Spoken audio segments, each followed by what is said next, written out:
Shrink back in the Thai house, broadcasting live. There's that ocean in the background. Same location here. Last full day here, guys, and then we're moving on.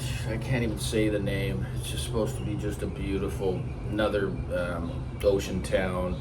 Clean, hotels about $65 a night, breakfast included. I mean, I'm just in paradise. Those are people enjoying the wicked pool that goes all the way around the lower of this is a condo building. So it's almost like a B&B, which I really like because you got your fridge, your kitchenette, you can cook meals if you so choose. But anyways, I got to revisit a brand. I mean, just I got inspired because I think it would appeal to a lot of people. And that's good old exposure, guys. I know there's lots of owners out there. And when they came out with the XM line, that's when I got really excited because you know Audio Shrink loves compact equipment. Less is more. And they're starting to become more and more popular. So as you can see in the picture, this thing has just got a beautiful build. I mean, that whole upper board is the DAC chip.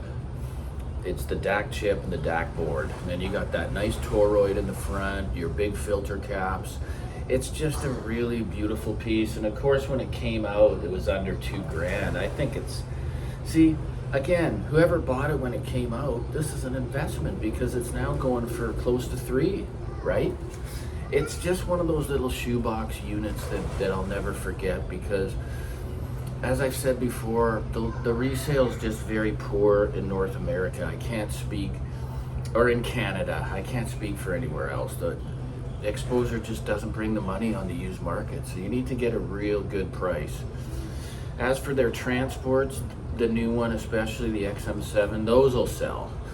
But guys, they just sit, and it goes down around a third of retail. It's a shame because, in my opinion, it's my favorite of all the UK components that I've tried. Okay, and again, you know where I play. The only reason the Bel Canto is a $12,000 piece is because it does everything, right? I've never owned an amp, and nor would I, that costs that much because my expectations go too high. I'll end up finding a flaw and then just considering it not good enough and getting rid of it. Just the nervosa will kick in on it. I don't want that to happen, so I'm sitting at a real good place right now. But as you can see, it's a really great amp. It's got enough power to drive most. You're not going to buy this amp if you got Magnapans or something like that. Most of you know better than that. But it's going to drive decent speaker loads.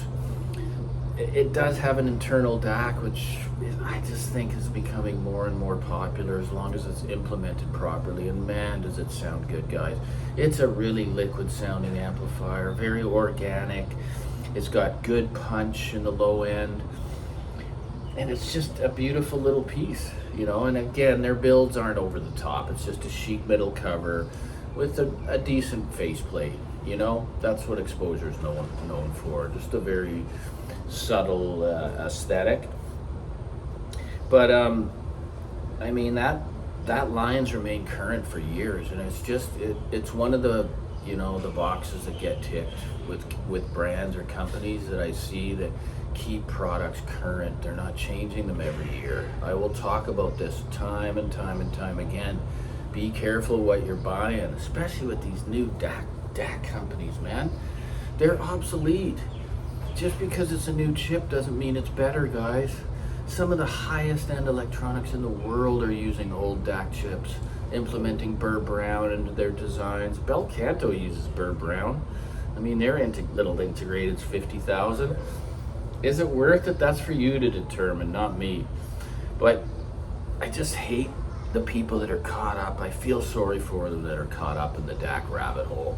Like Audio Sector, that's a company out of Canada. He's a real boutique. You can look it up. It's all one word, Audio Sector. He builds these beautiful little, brick poo house chassis. He uses the old Philips, the Philips DAC chips, implements it in his own way,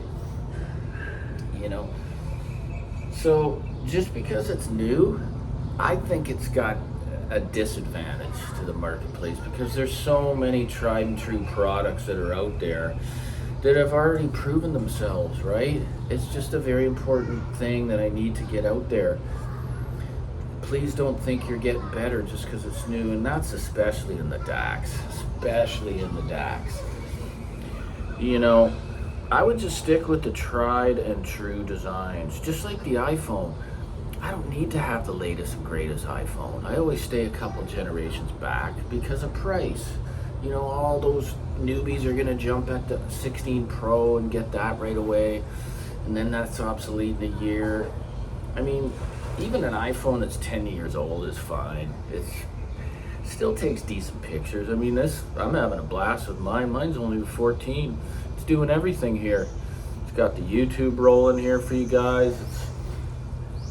Anyways, anyone who owns Exposure, whatever model it may be, it would be great for you to comment, because it's a seasoned audiophile sound.